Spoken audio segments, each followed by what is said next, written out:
time now for this week's Health Matters, and everybody's all masked up as we should be. I was the one that had an exposure this week, Lynn. Yeah, that's different. That is different. It's usually you calling in, and stuff, but I was like sort of an exposure, but a kind of a tertiary exposure, friend of a friend kind of thing, but still it counts. So nothing on the nothing from the test results. So just sitting around waiting to not doing the right thing until you get better information. Oh, that's the way to put it. Yeah. There you go. Doing the right thing, Paul. I was talking about wasted time. No. That's okay. So PA Lynn Szabo here with Health Matters. What are we talking about this week? I assume it's COVID. Yeah, it's boosters, and it's not really exciting, but timely and important. Because what I'm finding in my practice is a lot of people need to get boosters and they have no idea they're supposed to get them. So, okay. All right. Let's dive in. I don't have your email in front of me, so I will trust your guidance. That's okay. So this is for adults. Okay. We have to start there. Okay. So, and then the first topic is, when do you get the second jab? So who would be getting the second jab? Second booster jab? No. Second jab. Oh, yeah, sure. Okay. Yeah, that would be somebody who got J&J. Because they were told they were only going to get one, right? That's right. I'm sorry. I don't mean to laugh. That's sad. It's just everybody was like, oh, the J&J, just the one. And then it turns out, oh, you're good for like 3 days. Like one and done. You're kind of good for like 3 days. Kind of good for like... Yeah. So if you got the J&J, you're definitely due for a second jab. And then you should get it 2 months after the first J&J. So second jab of what, though? That's best option. Upgrade to a messenger RNA vaccine. Right. Yeah, messenger RNA. Moderna turned out to be the top of the pile so far. So, is that the one you have? Your team Moderna? Oh, Moderna. Yeah, all the way. Yeah, me too. Yeah, go team. So the next one, assuming you got a messenger RNA, how about your third jab?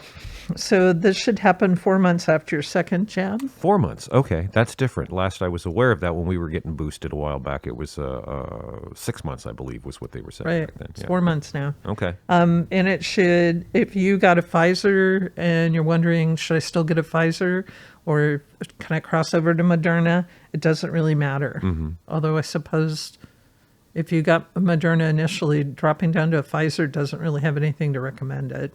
I mean, not that Pfizer's a terrible vaccine choice. It's almost as good as Moderna. It's just with Omicron and Delta, Moderna has the edge. Right. Yeah. So the best option. What I wanted to stress that, too, is you can mix or match when you're talking about boosters. You can completely mix or match the messenger RNAs. And you can, there's nothing bad that will happen to you. But it seems to me, my personal opinion, so not data-driven, is that the closer you get to more Modernas, the better off you are so far. Okay. So then the fourth jab is 5 months after the third. Okay, so you administered my booster. When was that? Was that just back in December, or were we before? Yeah, I don't think it was that long ago. I'm watching you, Paul. Oh, okay. Oh, good. Oh, thanks. Yeah. So fourth jab, 5 months after the third. It's offered specifically right now for 7 or 8 really obscure immunodeficiency diagnoses. Okay. And so if you don't have like end-stage HIV disease or like transplant or... I mean, nobody would have one of these diagnoses and not know it. Sure, they would be very, very ill. But remember, they go through 7 or 8 of those diagnoses, and the last one is, or if your doctor thinks you need it, or if your healthcare provider thinks you need it. Right. So, or if you're like, then they get down to like, oh, if you're overweight and wear pants, and then it's like everybody. And then it's like everybody. Yeah. So if you go, insider tip, if the best way to get the fourth jab, if your provider feels like you need it, and that is pretty easy to accomplish, you just ask. What you do is you make your appointment to get immunized, usually online if you're going through a pharmacy, and they don't specify which immunodeficiency you have. They just say, are you immunocompromised? You just hit yes.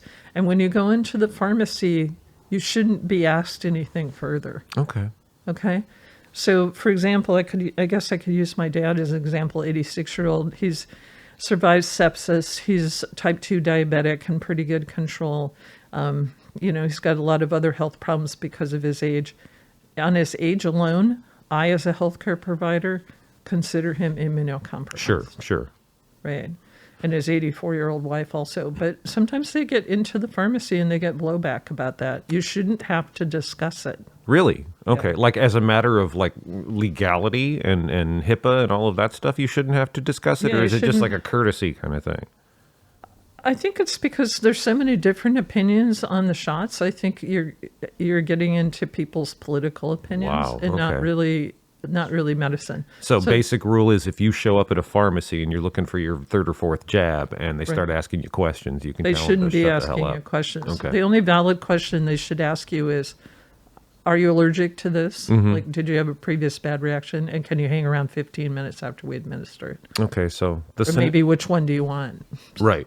So the scenario you're laying out, okay, so 4 months after a third jab, we're Right. talking about to get a fourth jab, and you're talking about going through those kinds of tranches of comorbidities and being eligible for this, but really just like every time in the past, you can step into line and get your jab. You should be able to. Right. That's what Okay. I'm hearing. That's Okay. up here. That's really common. Mm-hmm. Like on Wednesdays, if you were, Joe Del Norte and you wanted to come to United Indian Health, and because the timing was right, and your doctor considers you immunocompromised or your healthcare provider, then you could just walk in and say, "Hey, fourth jab, timing's right. My doctor's telling me I need this." Okay. And just get it with no blowback. But sometimes at the pharmacies, especially in the Bay Area, I'm finding with my dad, there's blowback. So I think what they want you to do is they want you to access the appointment online.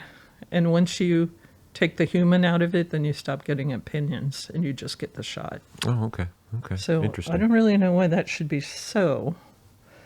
But insider tip. Supposedly, the CVS pharmacist told me that CVS supposedly will not turn anybody away as a nationwide, a nationwide rule. Okay, In all the wow. CVSs. Wow. But sign up for an appointment online, because if you try and call them up, they're busy. They don't really want to talk to you. Mm-hmm. They're gonna. I would not be surprised if they said don't even bother. And you're not really getting good medical information then. Mm-hmm.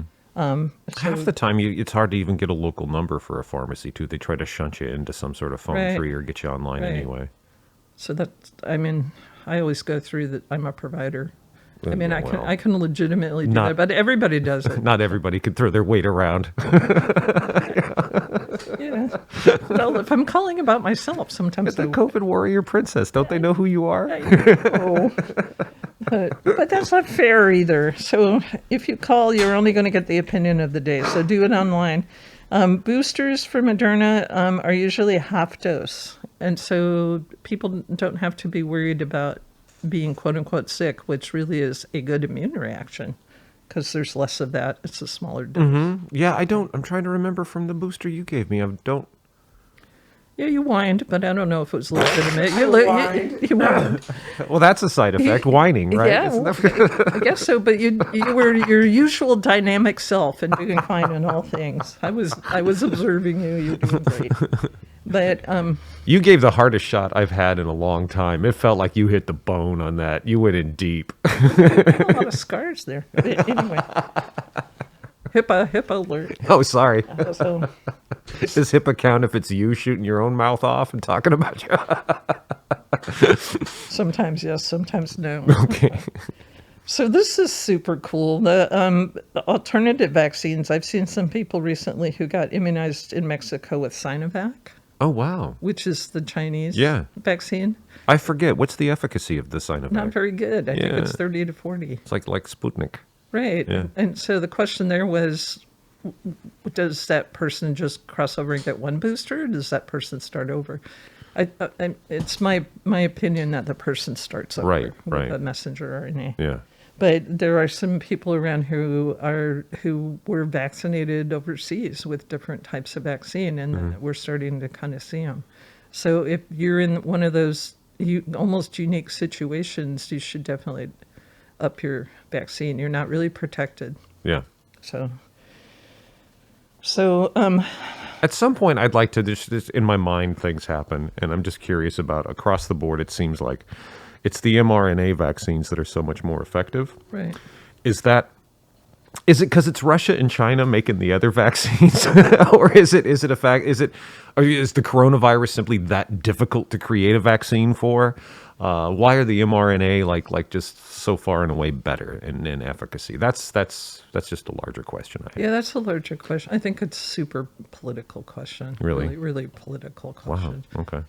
Yeah, I think the Sinovac and the Russian vaccine, which is Sputnik, right? They were made really early on, and I think there was kind of a nationalistic goal there. Yeah. And then I know with the Sinovac, there's a lot of people in the world, in third world and developing countries, who got immunized with Sinovac. So all over South America, Mexico, kind of the Pacific Rim. And I would assume Africa too. It's China's a thing in Africa. So right. Huh. Anyway, I'm sorry. Just a little digression. So I'm not sure it's the best medicine, but it might have been a really good political move. Yeah. So, Okay. yeah. So, and the other thing I wanted to say is monoclonal antibodies, strovimab, is now available behind Sutter Coast. Right, and we were talking last week about how it's not available here in Del Norte, and then the next like 2 day. days later, 2 days later, it shows up behind Sutter. So that's great.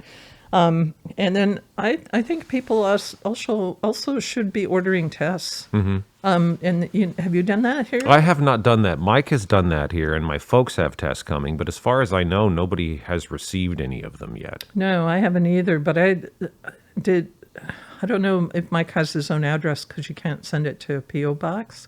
So if he used your street address, that's your foreign done.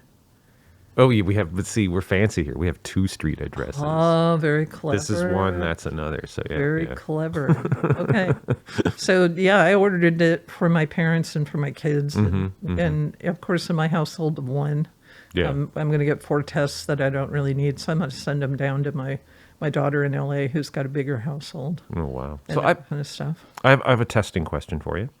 So we go to Friday. Lisa and I went to, and so yeah, HIPAA out the window.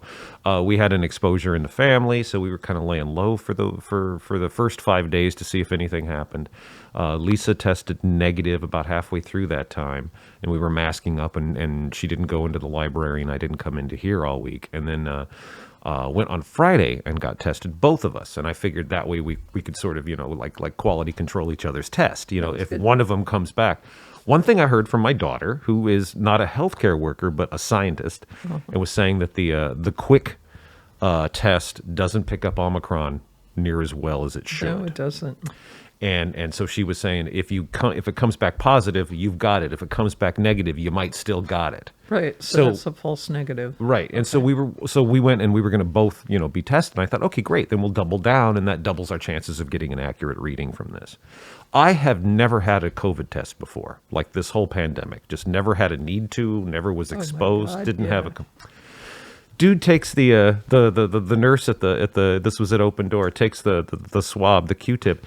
And I was assuming I'd feel it in my brain, right? Because they got to go up into the sinus, but he was just right inside. Right, just right inside. And so I was thinking, is that an accurate test? Because that's different from the expectations. No, that's how they're doing it now. But good. With Omicron, because the viral load in the back of the throat, so in the pharynx, is much higher. This is kind of an interesting question. Do you stick the Q-tip first in the back of your throat and then up your nose? Or do you stick it up your nose and then in the back of your throat? I don't want either. I know. But I just got right inside my nose, and I was going, okay, that wasn't near as invasive as I'd been led to believe. Yeah, some people are saying really with Omicron, you should go for the back of the throat. Okay. And, So I've worried about the accuracy of that negative test. That is standard procedure now. Okay, because, biopsying somebody's pituitary. That's what we call it. Use a pharyngeal swab. It's really uncomfortable. And it's really hard to talk a kid into it. Right. I mean, it's really awful. They hate you forever. Afterwards, I'll remember this, right? Right. Yeah. So, that's appropriate technique. So. Okay, I wasn't sure, having never experienced the dignity, and I've watched other people get their tests too. But if I was doing my home test, I would probably do the back of my throat first and then up my nose. Oof. With the same Q-tip. Oh, and God. try and live through it. Well, it's all connected. It's just a stupid, like, mental sort of thing. It's That's just all. what your mom taught you when you were a kid. Don't eat your boogers. Yeah. Oh, God. Oh, that's nasty. But that's not what's happening. That's not what. No. Okay. So that's an interesting thing. So it's a 2-part swab then with the test, right? Because I wasn't for me, and so if you have the home test, you got to stick it down your throat and then up your nose. That's how I would do it. That's how you would. There's Is that how the instructions say to do it? no. Okay. So Okay, so this is an insider tip. this is then. an insider tip. Yeah. So so take us through that. What's that like then for the layperson who's got this tip and they're going, oh, and they've got this Q-tip and they're gonna. So just wipe, and you don't have to spend a lot of time, but just wipe the back of your throat until you slightly gag. Okay. Okay, and Okay. that's kind of hard for people to gag themselves. They get kind of emotional about it. Yeah. Yeah. And then go ahead and put it up your nose in standard operating procedure Okay. for that.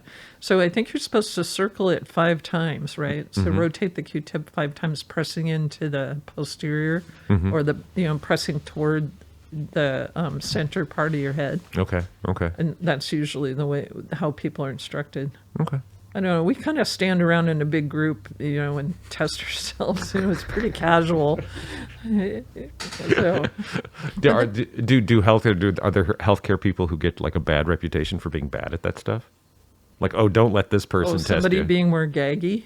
you know? Well, yeah, or somebody just much more and not, just kind Yeah, of doctors being are heavy-handed. really good at like being aggressive. You mean aggressive testing? Yes, Yeah, yes. yeah. Doctors aggressively test. PAs and nurses are kinder. Because they interface with humans, right? That's Right, but the doctors also, to be fair, they usually have somebody else doing it. Yeah. I mean, they just assign it away. Yeah. But All right, so let's see. Let's wrap up here. Get boosted if you're not boosted. If it's boosted, yeah. 4 months since your 3rd jab, start thinking about getting yourself a 4th jab. Now that's not super widespread recommended. Mm-hmm. And I don't think that it would be a problem if somebody wanted to hold off and see what happened. Mm-hmm.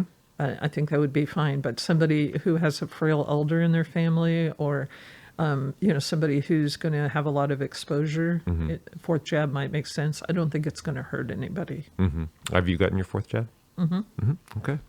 In December. Yeah. Oh, wow. Yeah. All right.